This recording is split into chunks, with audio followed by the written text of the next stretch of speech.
All right, folks, this is Harris Sultan. So Australia has now confirmed that they have given humanitarian visas to 7 Iranian female football players. Or at least that's the headline. But what's happening behind the headlines? A dramatic footage has appeared that shows how the Iranian officials were trying to pressure the players not to defect. Have a look. Iranian security agents and team officials have just realised 5 of their players are gone. They were trying to escape through the car park downstairs. They run down the fire escape hoping to intercept them. Because the elevator down to the garage takes too long, so the staircase is a better option. Player supporters Tina and Lee give chase, running interference. You're in Australia, you better run. And hurling insults. Out of our country, IRGC. What I saw, the coach, the translator, and a few other members of their security desperately trying to get to the car park themselves. They were even banging on the door. He goes down to try to get down into the garage, and the door is locked. So whether that was locked intentionally, it's a fire escape. The door should be open. After hitting a dead end, the group runs back up, Lee and Tina on their tails. Looks like a couple of players were trying to get out and they found out about it. Upstairs in the lobby, the reality of the situation sets in. And that's when you could see the distress. He looked like a man who had failed his job. Very distraught. And, I think they were even yelling at one point. They came in and out of the hotel, back into the lobby. There was chaos with them trying to figure out what to do. It was during this chaotic time that the girls were able to leave the hotel.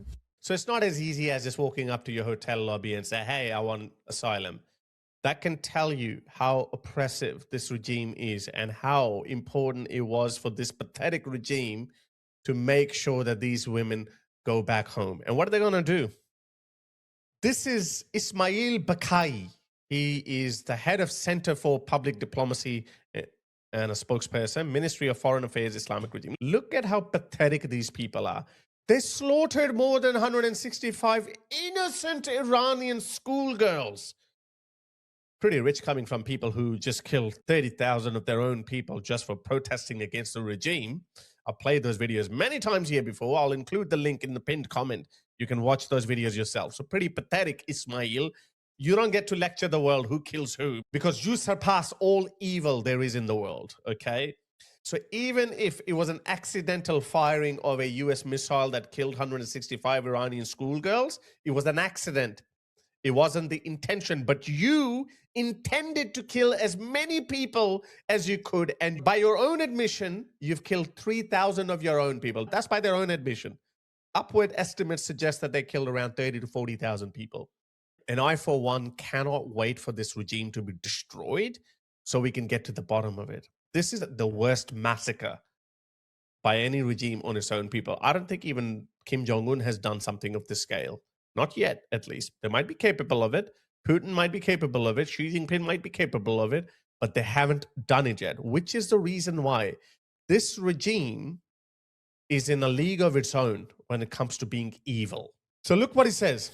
So they killed 165 innocent schoolgirls in the city of Manab, and now they want to take our athletes hostage in the name of saving them. Were we holding them hostage? Or they were coming to us? They were coming to us because they don't want to go. Why do they not want to go back to them? Have a look at this. Look at the bottom video. This is the one that made them angry. They didn't sing the national anthem. Look at this tyrant sitting in the middle. He represents the Islamic regime. Just read his words. He goes, you punish traitors harder during war. Whoever takes one wrong step against the country during war, you have to respond to them harder.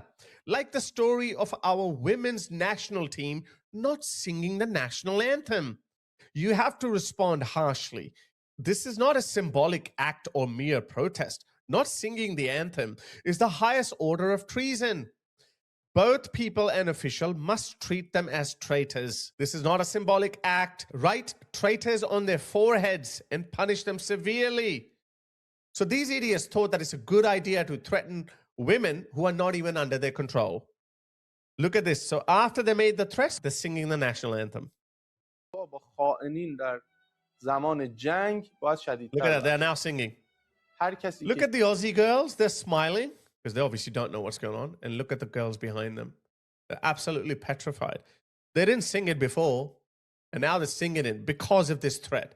And this pathetic regime official has the audacity to say that they want to take our athletes hostage in the name of saving them. This is what they did. Look at this. This is what they did. This is what they did to their own people. This is what they did to their own people. Look, this is our Minister for Home Affairs, Tony Burke. The Iranian women, they've taken off their hijab straight away. These are those 5 women initially who claimed asylum, and since then 2 more women have taken asylum. Look, they look so distressed. Australia took them hostage. This is a slap in the face of every idiot who simps for this regime, like Cenk Uygur, like Dan Bilzerian, like comic Dave Smith, all those idiots, all those clowns. Oh my God, you cannot hate them enough. And look how popular this regime is. As soon as Mujtaba Khamenei got announced as the next supreme leader, look what the people of Iran are shouting from the rooftops.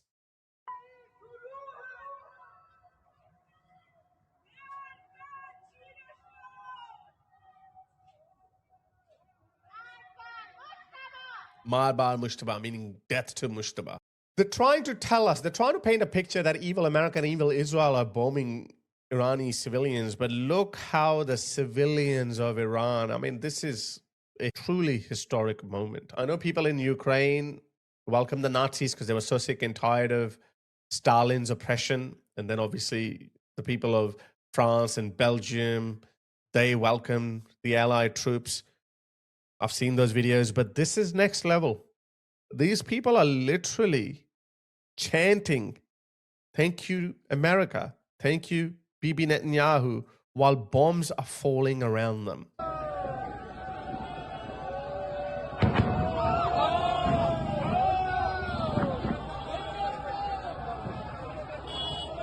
Bombs are falling around them, guys.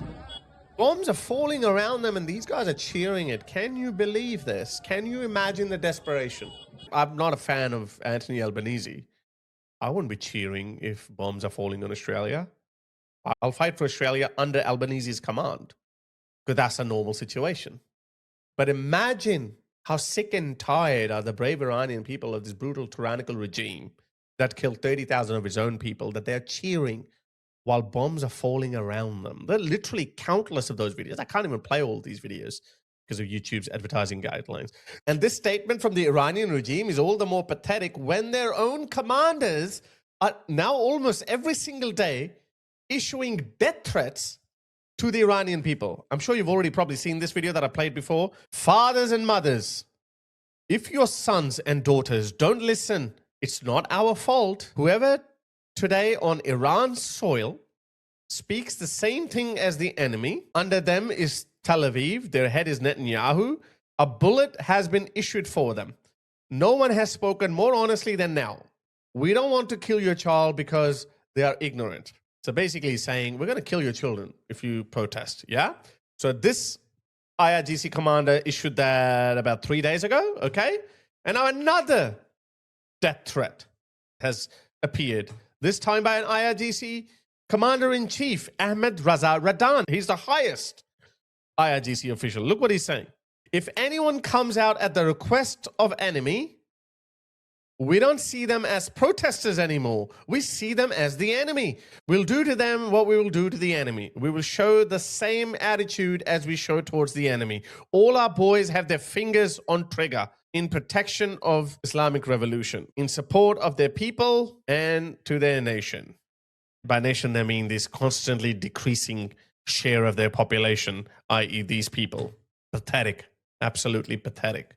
They are threatening to kill their people. Now you know what you know. Let me read this pathetic guy's statement again. They slaughtered more than 165 innocent Iranian schoolgirls in a double-tap tomahawk attack in the city of Menab, and now they want to take our athletes hostage in the name of saving them. Ooh.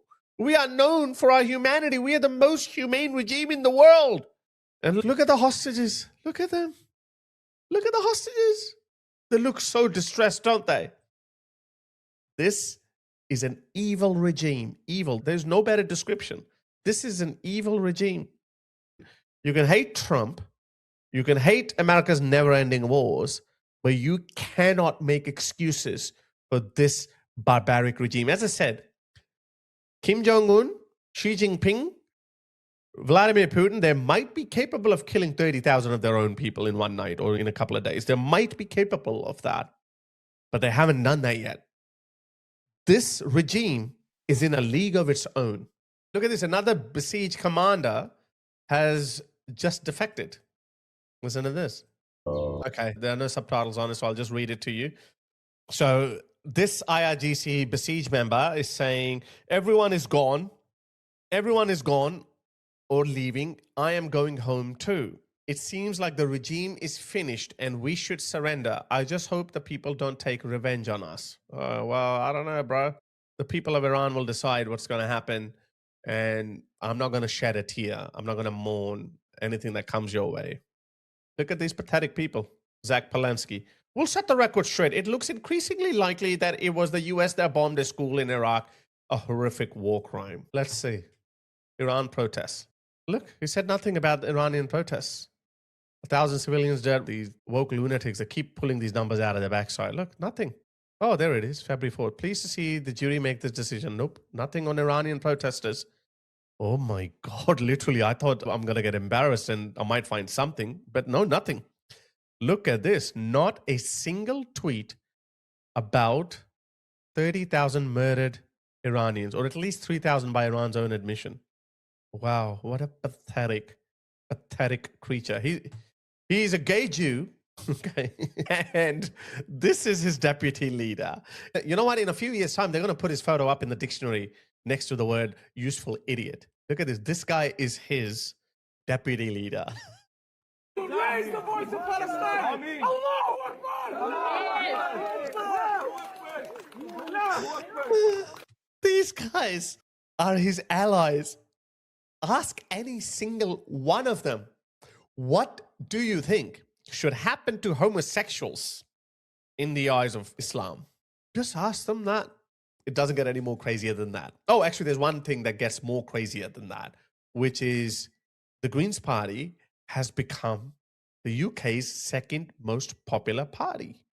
Who are these idiots?